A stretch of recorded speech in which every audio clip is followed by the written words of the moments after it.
Welcome to The People I Play With. This is the show where I interview, well, the people I play with.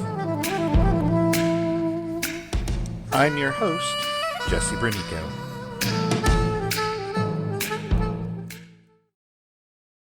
Welcome. Today's guest is Adam McConnaughey. Hello, Adam. Hi. Adam and I have sort of lingered around various online spaces together, but most recently we ran into each other at Big Bad Con, where we played Shine a Light together. But before we get into the specifics of that game, I want to talk about you as a player in general. So I want to know, what do you bring to the table? I think one thing I've really developed as I've, come into like middle age as a gamer is I feel like I've gotten really good at picking up on what the what the vibe at the table is supposed to be like for the individual players and the individual system that's going there, and working to tighten that, working to take actions that will fit in, like sort of matching levels of energy in terms of intensity on various spectrums of play. And I think I've gotten pretty good at making choices that like mesh well with the other players. Okay, so you're in tune with whatever everybody else is sort of like putting on the table. You're good at like picking that up and kind of giving it back, is kind of what you're saying. Is there anything you think you could improve about your play?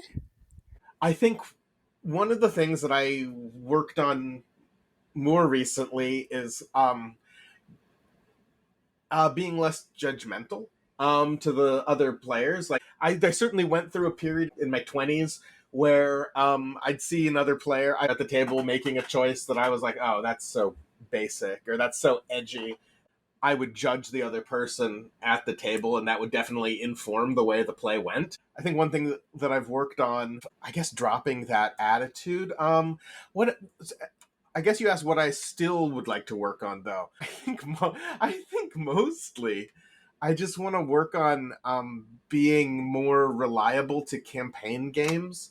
If a game's been going well for a few sessions, I have a tendency to get really anxious about the campaign, and anxious that I won't be able to be as good in this session as I was in a previous session, and that will like feed on itself, and it can wind up ending games. So getting to this Shine a Light game that we played, it's this incredibly freeform game about playing this loose social group of about 19 to 20-year-olds. And the principal way the game inspires what these characters might be doing or talking about is this little deck of cards, which mainly have very mundane topics or activities. And anyone in the group can just flip over one of these cards whenever they feel like it. I'm interested in how you felt these influenced the portrayal of your main character, whose name was Zine, I believe. Were there any standout moments for you that were inspired by these topical cards? I mean, the big one, of course, being like when Christian, the third player, his character's boyfriend had just died, and I was sort of walking her home to her apartment, and we flipped over the sex card, and I was like, well, I guess we are, aren't we? It's interesting because those cards are meant to not only inspire activities, it's also supposed to inspire just like what we could be talking about. How did you feel about the more casual use of the cards? Did you feel like it helped keeping the momentum going with like what your character was doing or talking about? I think what I picked up from the game that still stuck with me, I think this has been the game from the con that I've thought the most about since, is the way they are used seems sort of like aggressively casual, by which I mean it would make sense in like a tightly designed game. There would be like specific moments that you're supposed to flip a card, and it would have instructions for like how you're supposed to interpret the information on the card. What I thought was interesting about this one is it was just like, yeah, flip a card, and sometimes if you feel like it, and do what you want with the information on it. I think really facilitated the kind of overall hangouty low stakesness, I think, of the game. Yeah, I would agree. It's not it is structured, but it's very lightly structured. This is gonna sound weird, but it's like one of the things that intrigued me about the game and that casualness about it was that it really turns it more into like an artist's tool, right? It's like, hey, you're playing these characters, and here is this, paintbrush and paints, but like what you do with it, right? Like that's up to you. The game isn't trying to get you to do something. It's like, here is a tool to help you with this subject matter. The thing I thought of sort of immediately afterwards was like Brian Eno's like oblique strategies deck. You'll like if you're stuck in a work, you'll flip a card over and it'll be like, do it in reverse, and it's like, well, what does that mean? It's just and it had different content, but like it felt like use it when you want to, when you want an idea. And I appreciated the easiness of that. So there's this additional role in the game called the Orphean player, and you were in the Orphean player. And in particular, when you flip over these things called morning cards, you're required, stop the moment of play, advance time to a future point in the morning, and kind of set up a new low key scene. And what was interesting in our games was how often this sort of like interrupted progress towards something. So I'm curious about how you felt handling that responsibility and kind of what fed into your decisions about those like break moments caused by those morning cards. Oh, I loved them. I like this was this. I was really surprised how it worked in play, but like this is another thing that was straight out of long form improv. You're like some formats where you're doing something and then someone cuts a scene and you go to the next scene, and that really felt like what this was. The scene is cut. You have to follow that, the way it worked in the system. Just kind of put me in a role I felt comfortable in. And what it does is it causes beats in places that you wouldn't intuitively think to do them. The benefit of it is to kind of like make story things happen that aren't planned. In our case, like things that aren't spoken about, because theoretically, like my character went to a movie date with Sarah, which we never saw because of a morning card.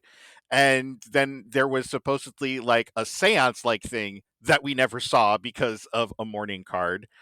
Um, and it was interesting to play moments past something we didn't play through. And it was always tossed to you because that's the Orphean's role. We flip over a morning card. Hey, Orphean player, tell us where we are next.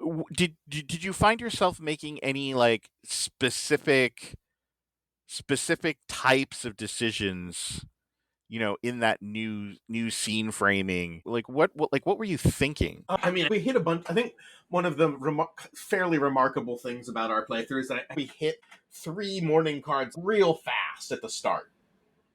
And I think after the second one, I was it's like, oh, I'm like the GM, which I hadn't really considered before. So when you handed me the Ophian card at the start, I had no idea like how important that would be, like how consequential. I had no idea like how much of a procedural role it was assigning to me. And once I think the second morning card hit, I think I started thinking of myself more in a light GM sort of role, and making decisions from that perspective. The way the rules are written, it's like pick an Orphean player, no biggie. And even having read all the rules, I myself was unprepared for the impact those moments had, and then how much that Orphean role then sort of recontextualizes everything. Like when you read the rules, it kind of feels you have a banker who makes sure you clean up the car. That's how it feels when you just read it. But when you're actually doing it, it's a much bigger where were we? Where are we going next? That's a pretty big decision to make. And nobody else really makes any individual decisions other than like when to flip cards, what their characters do. And what's interesting is light scene frame, because you're allowed to, like, as a player, be like, oh, you know what? I think it's the next day and I'm in my room. You do these casual scene changes. We even jump to things. It's like, okay, in that moment, we jump to my character. He does X. Okay, back to what you were doing.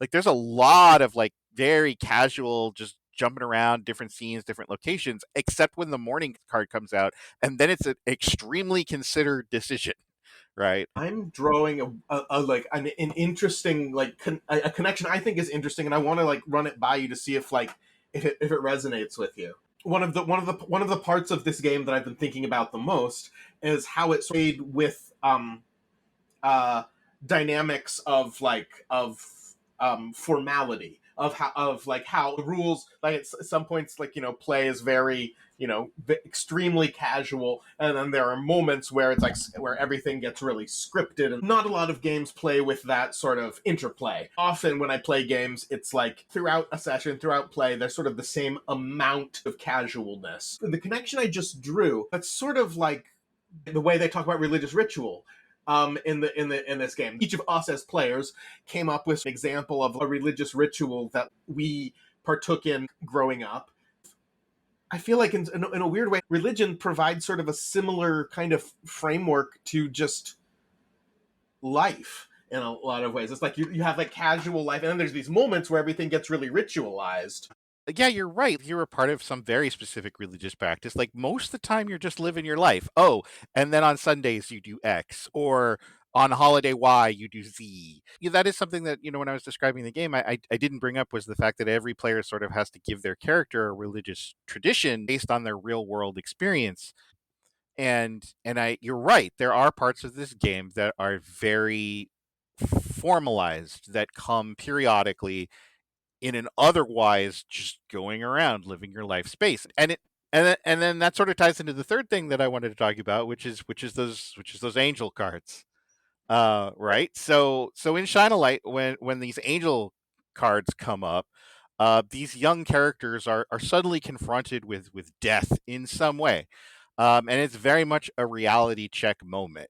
We played for a long time, and I think at a fairly brisk pace. So we had three of these angel moments. How did these death moments impact how you played Zine, and also, like, what was your overall takeaway about this theme of death in the game? I found the angel cards and how they worked to be sort of one of the more inscrutable parts of the game.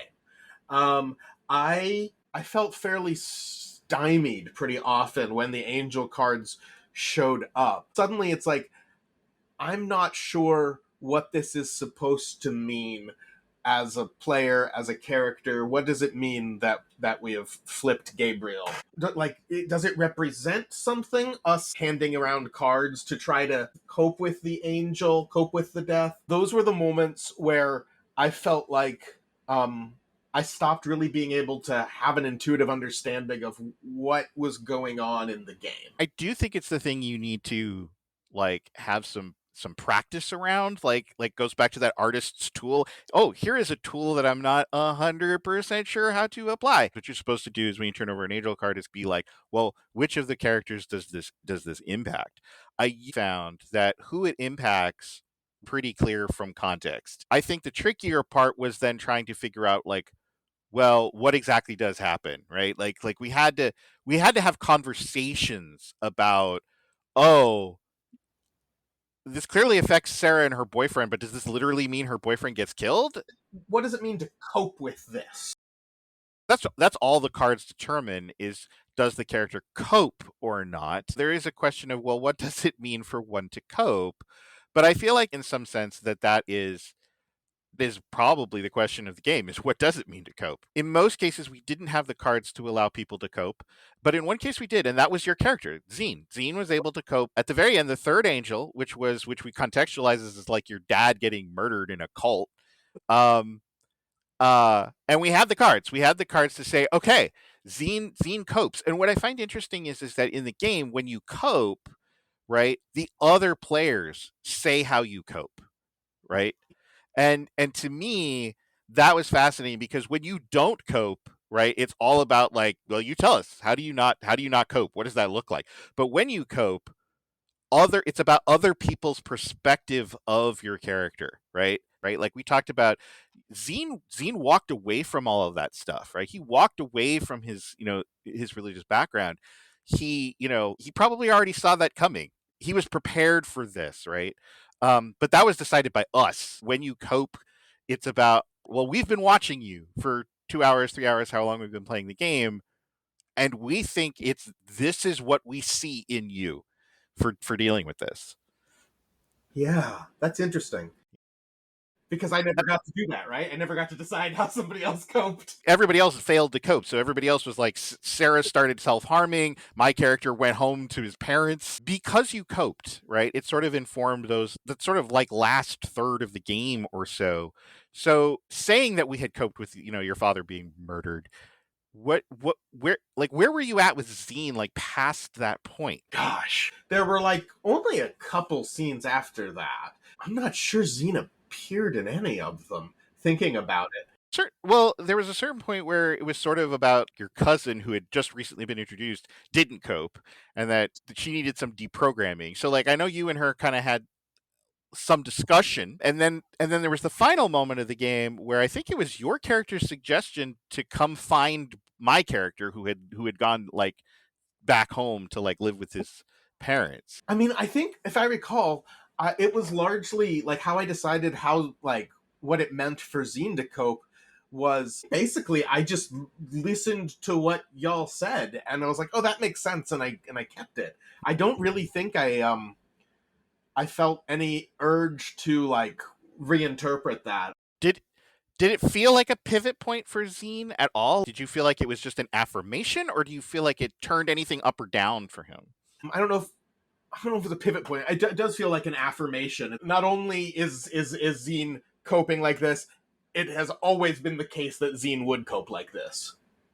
If you know what I mean. The way that y'all described it, it's sort of like retroactively determined like a strength that Zine had had. You confirmed that it affirmed things. Did you feel like you wanted to play into that more? Going forward, did it impact what you chose to do with Zine in any specific way? I think it did, in the sense that, like, basically, to me, it felt like the end of an arc for Zine.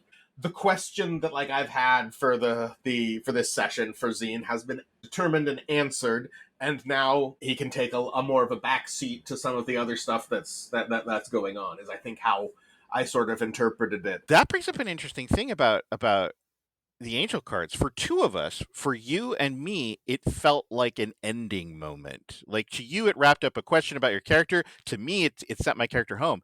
But for Sarah, right, played by the third player, it it brought her in deeper, right? Like the fact that she was like self-harming completely recontextualized everything the rest of us were doing and how we like treated her. It does seem like it can be one of two things. It can be either something that finishes up my emotional investment currently with this character, or it can be something that completely just like, now I'm going in this like, new direction, and that's one of the things, I conceivably would like to play the game with like more people, and see more of that dynamic. And I mean, I think it's intrusive. An angel is entering your just sort of normal life. It's like shattering the glass of reality, and an angel is appearing through it. Like the whole framework of reality, in some sense, is shifting, or at least the perspective that the Ophian is supposed to take. I am primed to think of things through a Gnostic lens. The game we are playing is the illusion put in by the false god, and there are like flashes of truth, maybe. And I feel like the fact that it is again mirrored with mechanics and the meta mechanics at the table. This is where not just the content of play, but the process of play is just like thrown into disarray. Everything stops, and you just look at this angel and think about it for a while. I was gonna say, I think it's where the game gets its name, shine a light, right? This is the moment we are, shining a light here. So do you have a question for me about the game we played? I do. This game is heavily inspired by like hangout comics from the 80s. Is that a genre that like that you I guess that you're familiar with, and if so, like how do you feel like this game does in kind of recreating that vibe? It's weird because, to tell you the truth, the only thing that I kind of once upon a time, and it has literally been like decades in that family that I'm anywhere near familiar with, is Strangers in Paradise, which isn't on the list, but I believe probably kind of qualifies. We played for kind of a long time, and I kind of get the impression that probably you only want to play it like 90 minutes to 2 hours at a stretch. And it asks you to do this interesting thing if you play across multiple sessions to draw a 4 panel comic about a moment. I think that the game is create these vignette moments. One of the things is that this young group is supposed to sort of be linked to some kind of social scene. So in our case, it was this like indie music venue, and we did have lots of those like, here is a moment, where you're hanging out watching a movie, right? Or here's a moment where Sarah and her boyfriend are having dinner, and then ends with him getting run over by a car. And you could totally see that being like the end of an issue. The last pane is Dominic getting run over by a car. End of issue. And you're like, what's gonna happen? Next issue. Oh, there's also one that I used to read that was actually about kids. Oh, it's called Innies and Outies, and that was about children. And it also had a very just kids in the neighborhood playing vibe. I don't think they ever confronted death, because we were talking about like 7-year-olds or something like that. And I think those kinds of comics, they do have punchlines, right? They do have joke moments, but those joke moments are always sort of very very human moments, right? I think there's a world where there's certain designers that would be like overly literal about this, where it would be like scene 1 is the top panel, scene 2 is the middle panel, and this doesn't do that. It doesn't over literalize the format, but I think it does through topics, through those time jumps, through the sudden arrival of angels. I think it does capture the mentality of those comics, right? Like, this is about, ordinary things and ordinary people, and sort of the absurdity, that you see, right? Because we laughed a lot. I mean, we laughed a lot while we were playing, right? I think the characters were all fun to play, right? They're very roughly drawn at the start. The character creation system was enough to get a sense of some fun people. So to begin to wrap up a little bit, I have another sort of more generic-y question for you. Do you have a favorite recent game memory? Wow.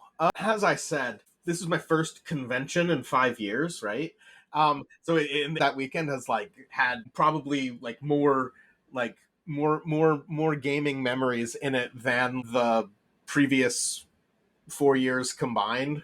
Um, and like it was a pretty amazing re-entry to tabletop gaming, to be honest. The other game that I've been thinking about since then is this game I sat in at Games on Demand, and it was this very very rough alpha test of a very different game called Kill Chain. It is supposed to be sort of a tactical mech fighting RPG where I want to do tactical gaming without a grid map. I actually had forgot just sort of how much fun it is to be a part of a squad of teammates like with different specific tactical abilities and with like limited information. And I forgot, like, the games are more win or lose than how much fun that could be. Sometimes there's certain types of gameplay that you walk away from because you're like, I'm done with that, and then you come back to it. You're like, well, it was nice to revisit this. I totally understand that. So absolute last question is there a game that you have not had a chance to play that you would really love to play? Oh my god, yes, there are a million. Anything at the top of the list? Anything at the top of the list. I know that like Noblest 4th edition is running tests. I want to find a way to sneak into a playtest for that. Jenna Moran's games are always like really fun. I never quite understand them, but like there's so much in them. It's a really fascinating experience for me, especially if it's run by somebody who understands it. Well, good luck getting into that. I hope that works out for you. And thank you very much for being one of the people that I've played with and joining me here today. Awesome. That was fun.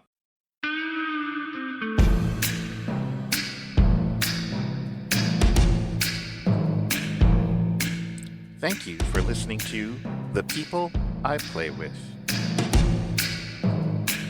Please join me in 2 weeks when I interview Don Matheson about knowledge and power, Sorcerer.